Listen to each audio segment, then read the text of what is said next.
Hey guys, what's up? Welcome back to this week's edition of Advanced Bass Fishing, and really appreciate you guys joining me for today's episode. Got a really good one for you guys today. We're going to be talking about finesse jerkbait fishing. This is going to be sort of like specifically for like the November to March time frame like we're in right now. And I did, one of the first videos I did for the channel was a jerkbait video, but today guys, I'm going to specifically target the finesse jerkbaits, which is by far my favorite way to fish jerkbaits in the winter time of the year. It's not a little fish technique. You can catch big ones on finesse jerkbaits and you get a ton more bites. And there's something about it that requires a little bit different approach. So we're going to go into all the details of the finesse jerkbait fishing here. And probably what we're going to do, we're going to start out, I'm going to show you guys my finesse jerkbait selection, the ones that I like to use in the wintertime. I've got like 7 or 8 different ones, and they each have specific situations they work in really good. So we're going to go through every one of them to start out with in the seminar here, sort of explain to you why I like these, the conditions they work in, how they work, that type of thing. Talk about colors a little bit, actions. And then the second part of the video, we're going to get into the equipment as far as how you work and manipulate the action on these baits, because the action that you put on a finesse jerkbait is completely different than the action you put on a regular larger size jerkbait. So we're going to dive into all the tackle and equipment and, you know, the cadence and retrieve, which is an important part. And then finally, we'll follow it up as far as the areas, you know, things you need to look for during the winter time of the year to catch them on finesse jerkbait. So it's going to be a really good deal with that. And before we get started, guys, just a couple quick things as sort of the maintenance part of the video here. Just like invite everybody out there to please subscribe to the Advanced Bass Fishing here if you haven't had a chance. That'd be much appreciated. And also, I'll have my tackle warehouse links in the description for all the jerkbaits and all the equipment I'm talking about in today's video. And if you guys go to the description and use that link, it's a great way to support the channel. The channel gets a small percentage of that commission on anything that's sold with that. So that's much appreciated with that. I'd be very grateful if you could do that. Okay, guys, we'll dive right into this. Let me first preface this. Let's talk a little bit about why finesse jerkbaits work better than normal jerkbaits in the wintertime specifically. And I'm not saying they wouldn't work at different times of the year, but by far and large, once your water temperatures get to like the coldest part of the year and maybe say 5 to 8 degrees on either side of that, this is the time of year the bass just prefer small jerkbaits. It doesn't really matter where you're at in the country, what part of the country you're in. There's something about it that I have figured out specifically over the past 10 years that I just catch a lot more fish on them. And you catch big ones too. Guys, the biggest jerkbait fish that I ever caught in my life was a 9-pound 14-ouncer on this Megabass X80, this little X80 here at Table Rock Lake. And this, when we get into this is a finesse jerkbait, but it's a little bit on the larger size of a finesse jerkbait.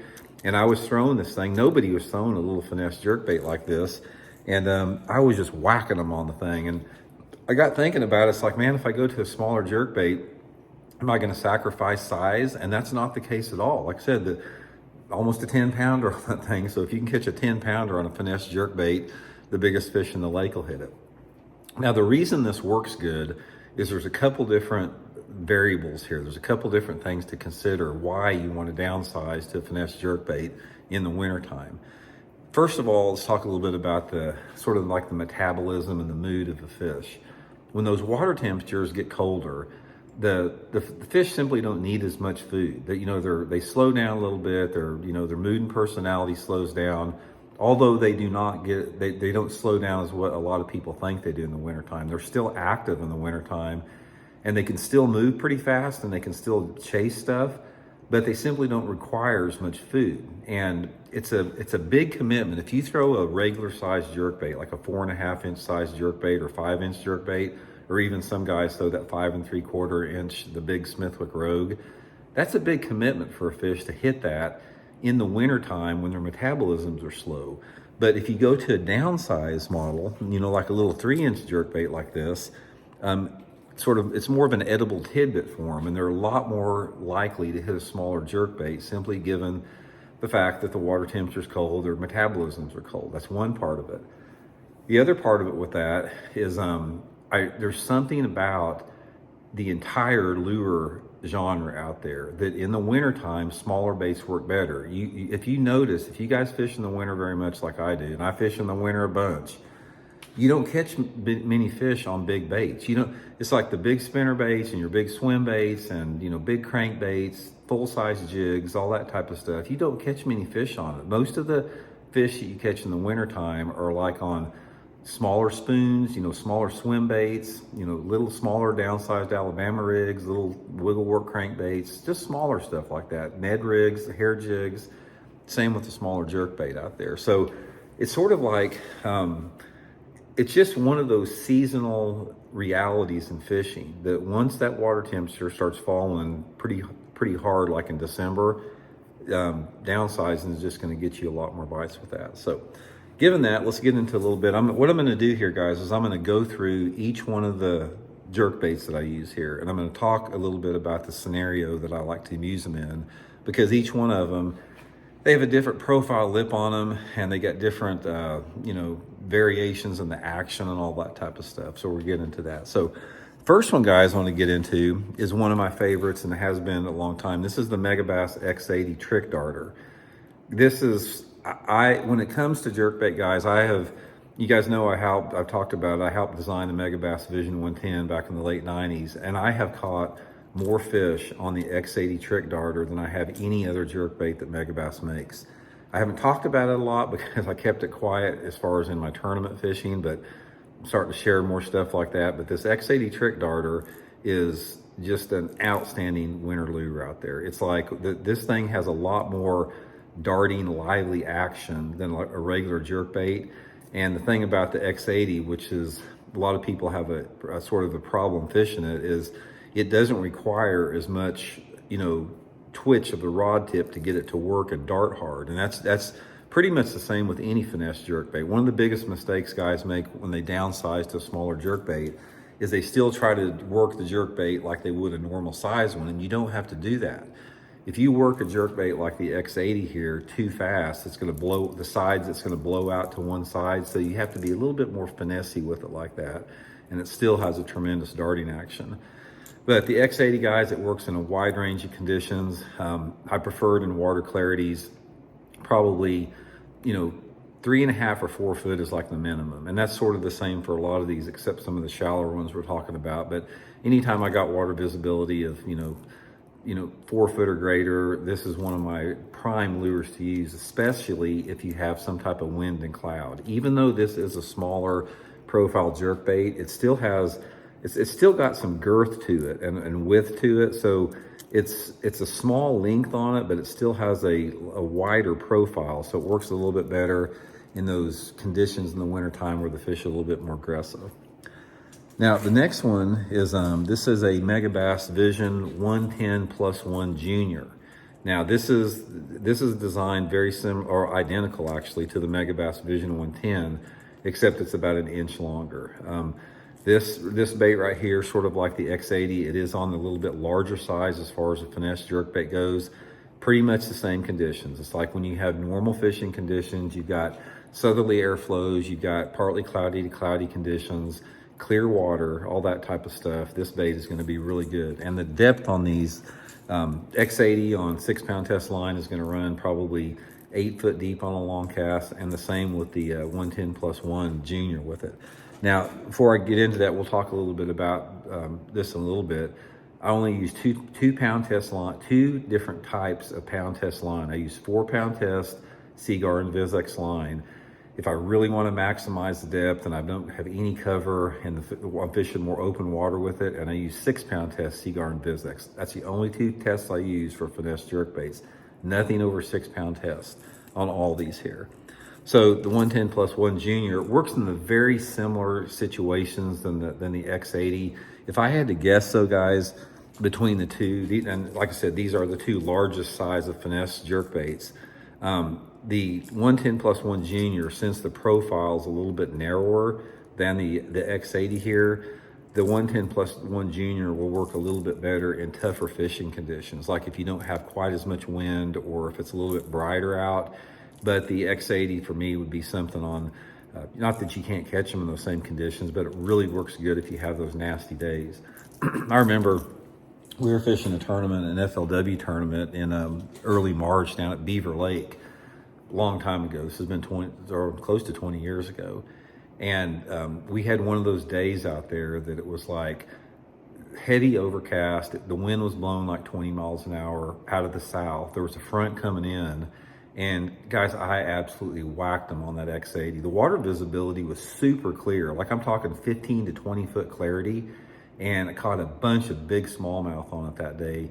And then the next day, the front went through, lost the wind, lost the clouds, lost everything.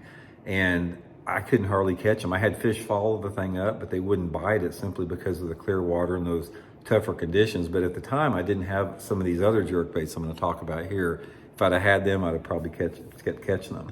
So 110+1 Junior. Now, here's the 110+1, or excuse me, the 110 Junior regular one. Now this, you can see the lip variation difference on this.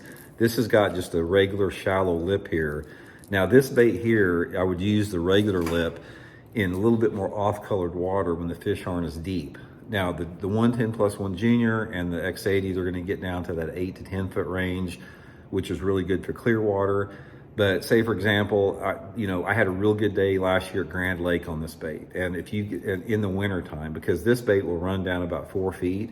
And if you've got a lake that has a little bit more off-colored water, like the water visibility when I caught him down at Grand there was probably about maybe 2.5 foot of visibility.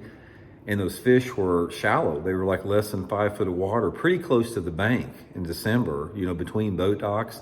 And this little thing had run down 2 to 4 foot deep and it caught a bunch of fish in that little bit off-colored water. So in the more stained water conditions, if you got like less than 2.5 foot of visibility, a lot of times you can get by with the regular lip. You don't have to use that deeper lip on there. Now, getting into the more modern version here, the ones I just talked about right there, those baits have been around for several years now. The ones I'm gonna talk about now, they're fairly new to the thing. Now guys, I'm gonna show you what is without a doubt my favorite jerkbait right now. This is one Megabass came out with, and this may seem like a Megabass commercial, guys, but I'm telling you right now, if I wasn't even sponsored by Megabass, I'd still use these because they work better. If you went out with me at Table Rock Lake and you took a Rogue minnow, Smithwick Rogue, and I had one of these X Nanahands, or say if I was throwing the Smithwick Rogue and you had the X Nanahand, it would be embarrassing how many more fish you'd catch on this over the Rogue out there. So here is my two favorites, guys. And again, get you a couple. I'll put my Tackle Warehouse link in the description. This is the X Nanahan series. This is the X Nanahan +1, the X Nanahan +2. You see the lip differences on it. The X Nanahan +1, again, like the other two I talked about, the X80 and the 110+1, it's gonna get down there in that 7 to 9 foot range with 4 to 6 pound line. And the X Nanahan +2 is gonna get down over 10 feet, which is really good when it's super, super cold and super, super clear out there. Now, I want to show you the size comparison here to what I'm talking about. Here's the X80 here, which is the larger size. And here's the Nanahan above it. Length's about the same, but the big difference is you can see the width, the back width, and more importantly, the narrowness of the back there. See how much more narrow the back is? And just that little bit of difference. This is a tidbit, guys. This is a small jerkbait. This thing is only, probably 3 inches long. And it's the perfect size for a minnow in the wintertime. It's like a bass, if they see a 2.5 or 3 inch minnow swimming by them, they're a lot more apt to get out there and grab that thing than they are if like a 5 or 6 inch, minnow or shad comes by them. This is the size of bait that the fish love to hit in the wintertime. So if you can take one thing away from this video, guys, take my word and get you a couple of these. These X Nanahans are freaking like live bait. I'm telling you right now. And how I got on them, I think I shared this story a couple weeks ago there. Last year, I had them for the first time. And I was down at Table Rock Lake. You guys may have heard the story, but it's real pertinent to this video. But I got one point down there at Table Rock Lake where I do a lot of my on the water lessons at, and it's a guaranteed fish or two. It's like, I can't even remember the last time I went down there and didn't catch a fish during the wintertime on this one point. It's just a magic wintertime point. And Table Rock's been pretty tough the last couple of years. And I went down there last year And we had really good fishing conditions. And I went to my favorite point, and I was throwing the X80 actually. And a friend of mine was throwing a 110, just a regular 110, and didn't catch anything. And it's like, God, I can't believe it. It's like, it was the first stop I made in the daytime, which didn't give me a lot of confidence because I can usually always pick one up there. And I worked around it real slow and nothing. I could not get a bite on the thing. And it's like, man, I just can't believe it. And we fished around for probably another couple hours, jumping around close to there. And I had some of those ex-Nanahans that I hadn't tried yet. I put one on, went right back to that point that I started at that didn't catch one like 2 hours before, and caught 3 fish on that ex-Nanahan on the same point. And that made a believer out of me. And I fished it the rest of the day and caught a ton of fish on that. But there's something about the action and profile that thing really works good. Now, finally, the last one is a true finesse. This is the smallest version. This is the Megabass X70. This is a shallow lip on here, tiny, tiny little jerkbait. This is 2.5 or 3 inches long. And you can see the back size difference. This is significantly smaller. This is like throwing a potato chip in the water. You definitely got to throw it with 4-pound test line is my favorite. But guys, don't let it fool you. There are certain conditions where this little tiny, tiny little finesse jerkbait will just kill them. I mean, there's something about it. It's got really good darting action. It runs down 3 or 4 feet.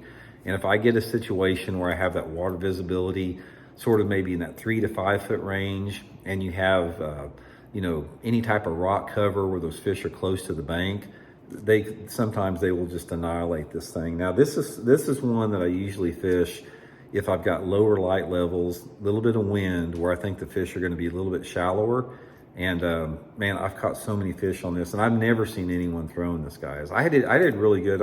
We had a FLW tournament at Lake Champlain years ago, and I did super good up at Lake Champlain jerking this for those big smallmouth, those giant smallmouth. Love this little time. Well, you think about it, it's like a Ned rig is that big. So this thing is actually larger than a Ned rig, and they catch 5-pound smallmouth on Ned rigs all the time up there. So anyway, that is my jerkbait selection there that we'll talk about. Now, the thing about each one of these jerkbaits here is the depth attainment that they get, and everything related to that is directly in correlation with a couple different factors. It's a combination of the line test you're using and the casting length, the casting distance. And we're going to talk about that later when we get to the equipment. But one of the things that you have to remember above anything else when you're fishing a finesse jerkbait, it's all about maximizing the depth out of that jerkbait unless you're fishing off-colored water. And you maximize your depth by your casting distance. If you make like a 50-yard cast or something like that, you're going to get that bait down 2 or 3 feet deeper than if you make a 20-yard cast.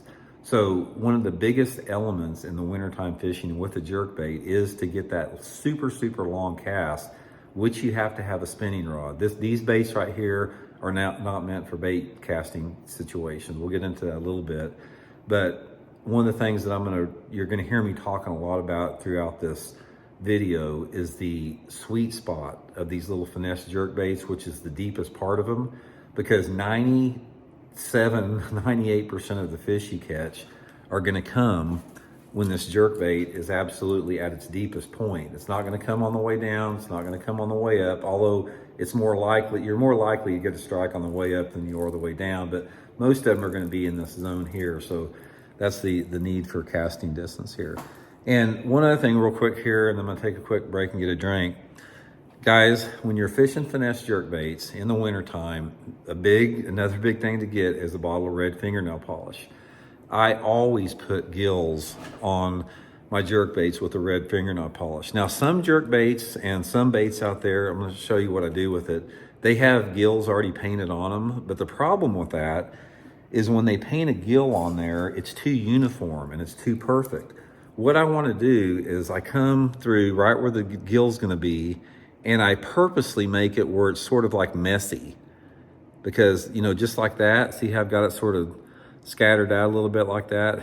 I make this gill it actually makes them look like it's wounded a little bit more. You don't want it like a uniform look on there. So I'll come through, just sort of, not try to, be real accurate with it like that. It's like it's bleeding a little bit. Hey guys, I'm telling you right now, I'm a firm believer in putting gills on baits like this because a couple different things. These fish in the wintertime, when you're fishing these jerk baits slow, they will study it. They will come up and get, sometimes they will touch the bait with their mouth shut. I've seen them do that. And they look at it from all angles. And when you've got that little gill on their red and you twitch it like that and the bait moves a little bit, sometimes that just makes them react to it where they wouldn't react normally. It's just another subtle detail. And on top of that, if you have a little bit of red up by the gills, I think it gets the fish to want to hit the head of the bait more. And a lot of jerkbait fish, they hit them by the tail, and that's why you lose a lot of jerkbait fish. By putting that red on there, it sort of, it encourages them to hit the head more with that red on there. So that's that with that. So anyway, take a little break, guys. I'm gonna come back and I'm gonna get out some gear and some equipment. I'm gonna show you the rod and reel setup, the line that I use, and then we're gonna talk about cadence and retrieve with the Finesse Jerkbait. So I'll be right back. Okay guys, now we're gonna get into one of the most critical aspects of Finesse Jerkbait fishing that actually triggers a fish to bite, and that is the rhythm and the cadence and retrieve you put on the jerkbait.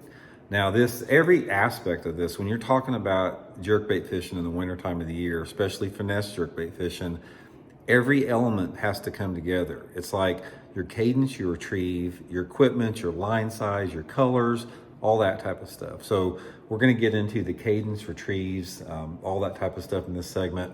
Forgot to go over the colors. We're gonna go over the colors real quick here, and then a little bit about the balancers. Now, first of all, one of the reasons that the Megabass works pretty good is you got what's called it's an internal balancer system in here. You can actually hear it like that. And you've got two tungsten weights in here. And when you cast this thing, the tungsten weights go to the back of the boat, the back of the lure, which makes it cast like a bullet through the water. And then as you're reeling it down, those tungsten bearings, I don't know if you can see them right there or not, just right there, they move to the front to allow the bait to get down quick, and they add a little bit of noise. So this internal balancing system is one of the elements that makes Megabass more expensive, number one, but sets it apart as far as different things it can do. Now let's talk about colors, because color is super critical. It's like when you're talking about lure categories that color impacts or influences, none of them can compare to jerkbait. Jerkbait is number one as far as the most important, color being the most important, because it's a visual lure.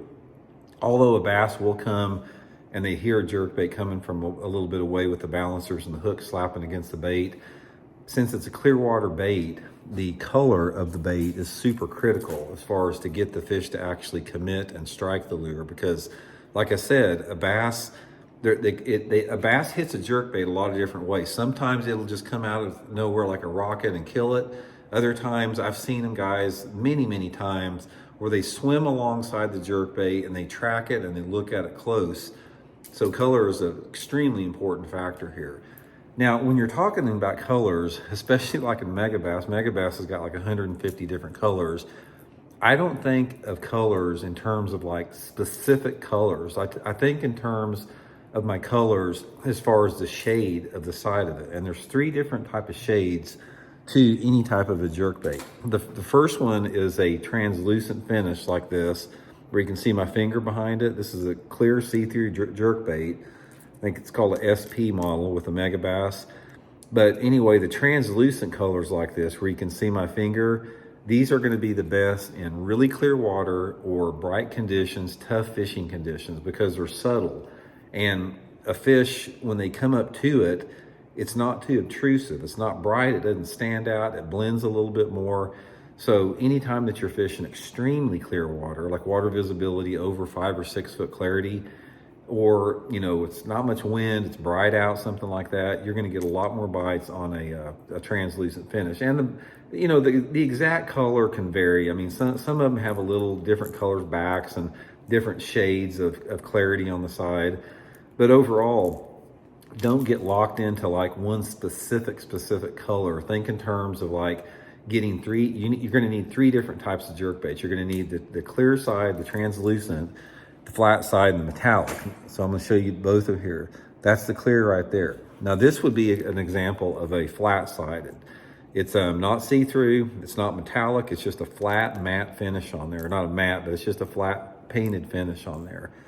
Now the flat painted finishes, they glow a little bit in the water. So they work better in lower light conditions. So if you have a cloudy day or a windy day, a rainy day, early in the morning, late in the evening, anytime you got that sun at a low angle, the flat-sided jerkbaits like this are going to catch more fish because the fish can see them from a farther distance with that glow in there. They don't blend in, they stand out. And again, the flat-sided finishes tend to be a little bit brighter. Normally you'll have some type of a white or a pearl or a chartreuse, something along those lines, but it's made not only for lower light conditions, but also works good if you have a little bit more off-colored water, like down around 3 feet. And finally, you have the metallic finish, which is what it says. It's just a flashy metallic finish. It's not see-through, it's not flat, it's a metallic finish. There are different types of metallic finish. Some of them are brighter than others. Some of them are like almost just straight chrome. Some of them have a little bit more color like that one does in there. This is the GG Threadfin Shad, which is actually one of my favorite colors. I really like this color a lot. Now, a metallic finish is going to work in a little bit wider range of conditions. Most of the time it's going to work the best if you have wind. One of the things I've noticed about a metallic side, those windy days out there where you have like 15, 20 mile an hour wind, I don't care if it's cloudy or if it's clear or whatever, metallic's pretty good. And metallic is also good like in a partly cloudy situation. If you have just 50% cloud coverage where you got the sun peeking out sometimes, the sun's covered up by clouds sometimes, and you got a mix with wind on that, the metallic can be really good with that. And another thing with metallic is it's pretty good on aggressive fish because that flash of the metallic, it seems like to me, sometimes it'll catch a little bit bigger fish at times. And it's one of the oldest colors because when jerkbaits first came out, that they were mainly just all metallic sides, silver or gold. So that's sort of the colors. Okay, now let's get into tackle, guys, which is another super, super critical thing of it. Now, you guys that have been with me a long time, you know I throw all of my jerkbaits on a spinning rod, especially with this here. The rod I use for everything, again, I'll put Tackle Warehouse links in the description, is this Megabass whip snake spinning rod. It's a 6 foot 10 inch rod. I consider it like a medium action. It's got a nice, just a nice tapering medium point on it here, a little bit soft, not real soft, and you know, just a medium to medium stiff butt section on there. Now, the reason I like this rod so much is it's a combination of a couple of different things. 6 feet 11 inch for a rod is perfect on a jerkbait because the 6 foot 11 inch, it's long enough to allow you to maximize that casting distance that we talked about before. And also the 6 foot 11 inch rod, it's short enough to where the length, it doesn't impede the action that you put on the lure.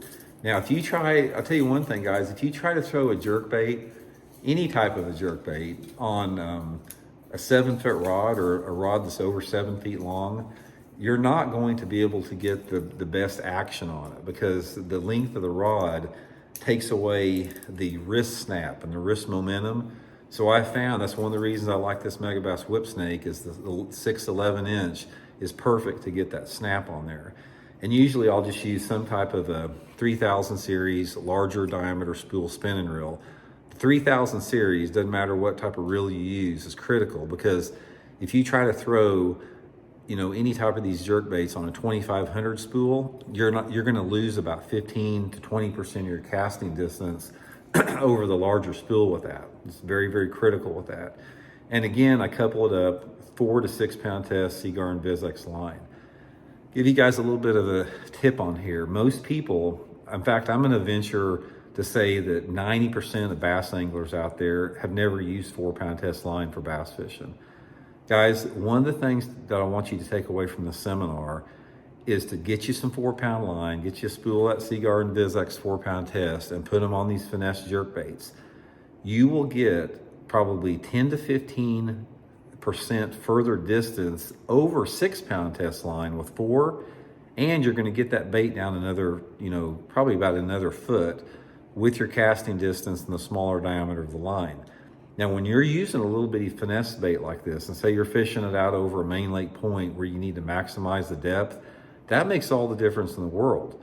It's like sometimes that extra foot will make the difference between a fish coming up out of 15 or 20 foot of water to get your jerk bait or not coming up. So just trust me on this. You're not going to bust a bunch of jerk baits off unless, if a fish gets you caught up like in some underwater timber, you're going to lose your bait even if you got 8-pound test line. So it's not going to make any difference. If you retie a lot, play the fish out, learn to back reel, like I talked about. Don't ever rely on your drag. Just learn to back reel, and just take your time with it. You're not going to lose those fish. And another thing, straight fluorocarbon, guys. Never, ever, ever use braid to fluorocarbon on a jerk bait for a couple different reasons. Number one, you're going to lose your depth. You're not going to have your depth attainment out of it because of that braided line. And number two, you got to have that stretch. The braided line, I don't care if you got a 30-foot leader on your rod, you're still going to have not enough stretch with the part of your main line that's braid. So never use braid to fluorocarbon on the jerkbait. That's the biggest amateur mistake anyone is ever going to make. And you are going to cut the amount of fish that you catch back 80% by trying to use braid to fluorocarbon. It's not meant for it. So 2 things to take away from this segment here. Put your bait cast rods in the rod locker, don't take them out.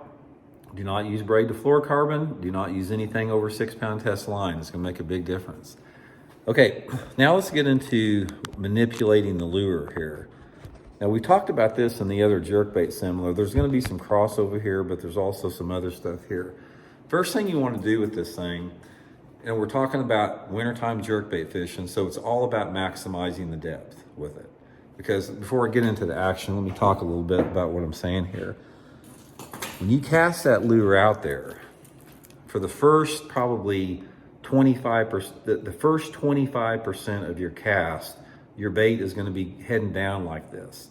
And it's only about probably 25 to 30% into your cast as far as the distance, you're going to start bottoming out at the deepest part of it here.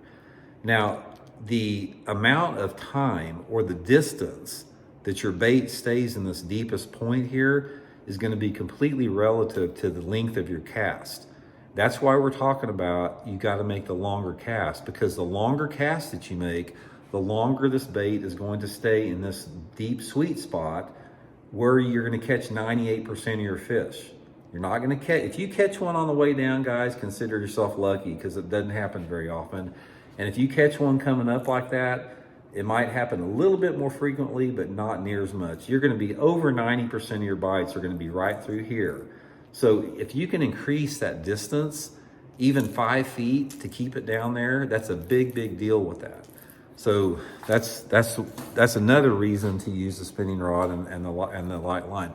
Another reason with the spinning rod, guys, is that if you ever tried to cast a jerkbait on a windy day, unless you cast with the wind, you can't get any distance out of it. But on a spinning rod, say you get one of those days where it's 10 or 15 mile or 20 mile an hour wind and you have to make a 45-degree angle cast, or you got to cast wherever, you can do that with a spinning rod. You can power past that and you're not going to backlash. So just almost better, so much better all the way around. So anyway, this is the deal, guys, for the finesse jerkbait technique. Make your cast out there a long way. And when you're reeling down, don't do this jerk, jerk, pause, jerk, pause, jerk, jerk. You're gonna blow a finesse jerkbait out. You gotta go slower. So what you wanna do is just reel and just jerk steady for about 10 times while you're reeling. You don't want that jerkbait darting out. You just wanna jerk the rod tip down to the water to get it go down, reel at the same time, and just go like this. And after you do that, probably, I'm gonna say 10 cranks of the reel handle, you're gonna be close to the maximum depth.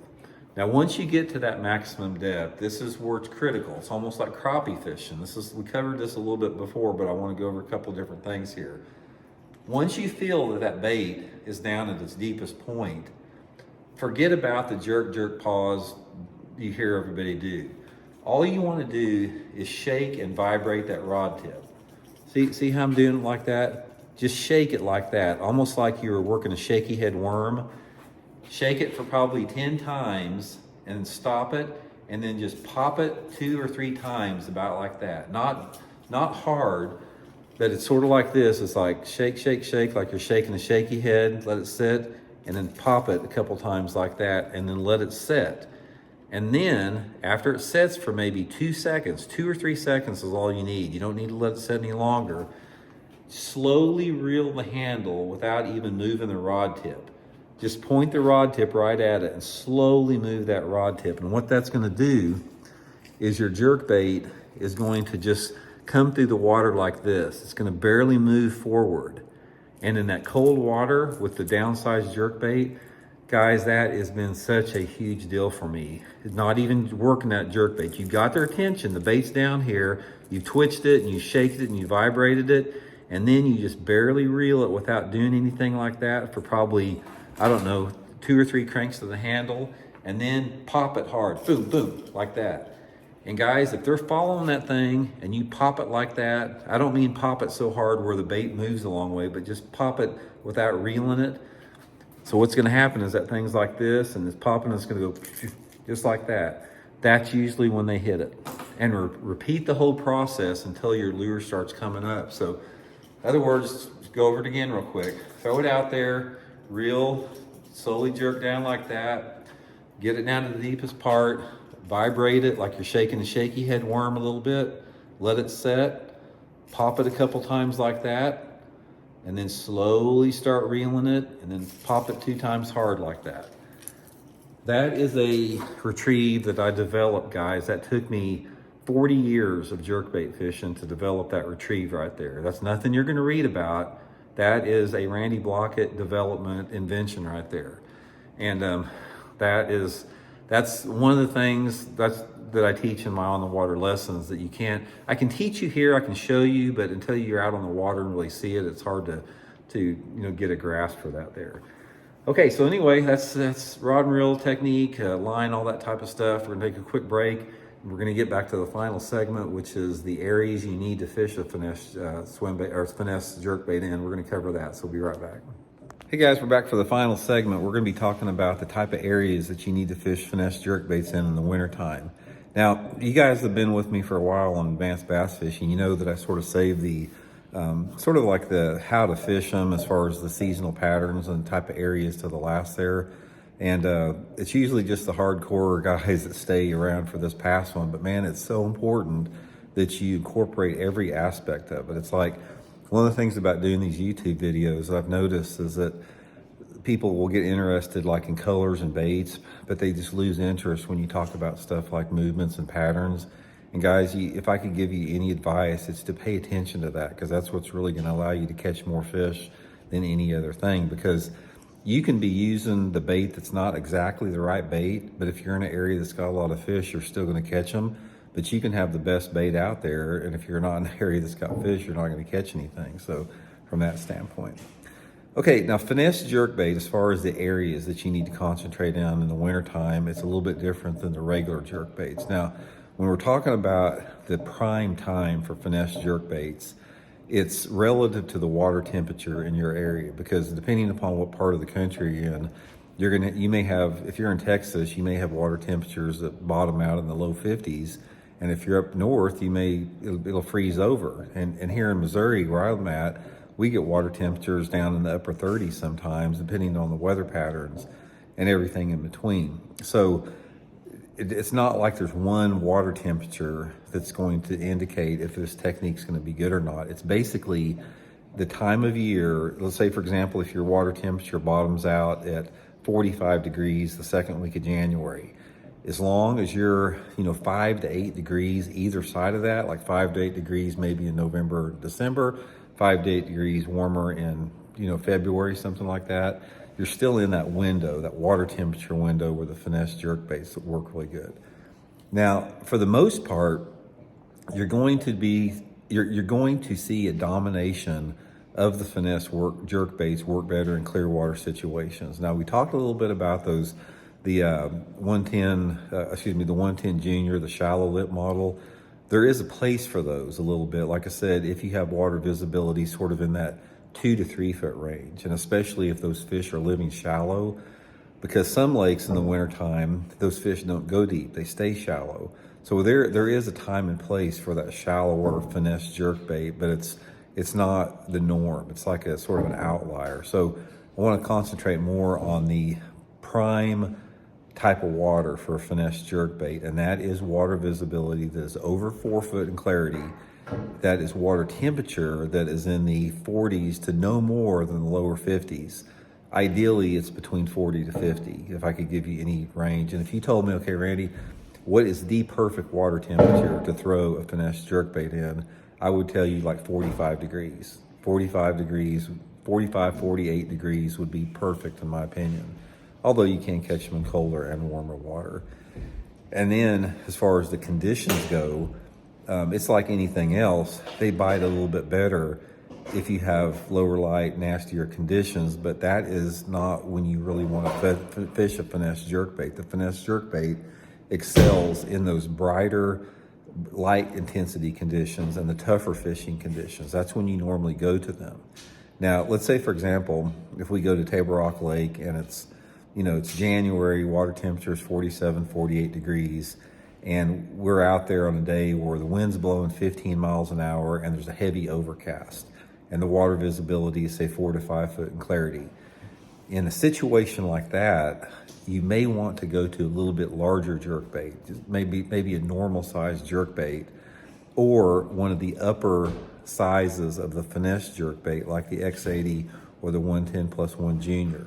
You don't want to go to those little bitty tiny ones like the Nanahans in those really dark, low light conditions, simply because the visibility is reduced and your strikes are going to be reduced a little bit. So sometimes if you get those nasty days, that's a time to, throw like the X8 or even a bigger one like that. But those are rare conditions. Most of the time in the wintertime, you're going to have cold conditions or colder conditions, and you're going to have anywhere between sunny to partly cloudy skies, that type of a thing. That's the normal weather conditions.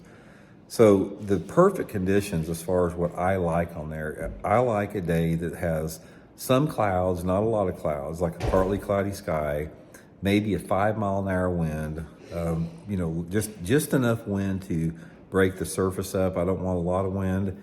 And then water temperature, like I said, mid 40s. That's an ideal scenario, because when you have that combination of that, water visibility over 4 feet and everything else that goes along with it, what you have is you have a mix of bass that will use the bottom and they will suspend both. And we've talked about this a lot. If you guys watch much of my wintertime videos, you hear me talking about two populations of fish that live like on points. Those fish that suspend out over deeper water on points and the fish that are on the bottom. Now, finesse jerkbait is specifically deadly on both of those, because let's say, for example, you're fishing a main lake point. It's water temperature is 45, 47 degrees. You got 4 or 5 foot water clarity, and you've got like a gradual slope in main lake point, and you've got a lake that has a mixed species on it. And you will find out another thing, guys, that finesse jerkbaits work a little bit better on a mixed species lake. So all you guys that have lakes like, Cherokee Lake in Tennessee, or Lake Lanier, or, Ozark Lakes, where you have some variation of spotted bass, largemouth, and smallmouth, that's when those smaller ones work better, especially on big spotted bass populations. They're really good. So when you got those scenarios like that, or you say you have a typical gradual sloping point with those conditions, the finesse jerkbait will really do good at catching whatever shallow fish is there. If you've got some fish that are living like in less than 10 foot of water, which they will all winter long, even in that water that's cold and clear like that, there is a population of fish that will live there. If you get the right type of day, which you really need, a little bit of clouds, a little bit of wind, that finesse jerkbait will trigger those shallow fish in the wintertime, because those are the most difficult fish to catch overall. Those fish that are in less than 10 foot of water, they can be very finicky, they can be very spooky, and but they will feed, and that finesse jerkbait will definitely catch them really good in there.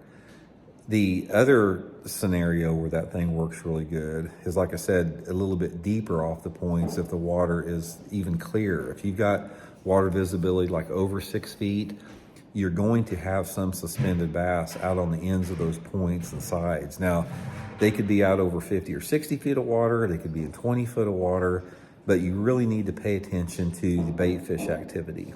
Now, all you need is a 2D sonar to do this. You don't need forward-facing sonar or anything like that. One of the ways that you can figure out the depth zone on that is spend some time idling around out of those point ends and sides and look for the presence of bait balls and look at the depth that those bait balls are in. If those bait balls are really deep, like if they're 30, 40 foot deep, you're not going to catch those fish on a jerkbait. You might catch them on a drop shot or a spoon or an ice jig or something like that, but those fish will not come up that deep to hit a jerkbait. But if you do see bait balls out there like 10 foot below the surface, say you're in 30 foot of water and you see some bait out there in 10 feet, that's a real good indication that there's some fish under those bait balls. And one of the things I like to do is I like to take those a little bit deeper lip ones, like that Nanohan +2, Nanohan +1, those baits that will get down there approaching 10 feet, fan cast those things out there on that 4-pound test line, just bring them up out of those deeper point ends and sides. So points are going to be probably your best bet as far as just be consistently catching fish on those things. Now, the second favorite type of water that I like with the Finesse jerkbait is some type of a steep channel bank or bluff, and I like to parallel that. Now, if you've got a bluff bank or a steep bank out there where that channel comes in close to the bank, there's going to be some fish the same way. There are going to be some fish that are on the bottom on those bluffs that are using the rocks and the breaks and the little undercroppings for cover.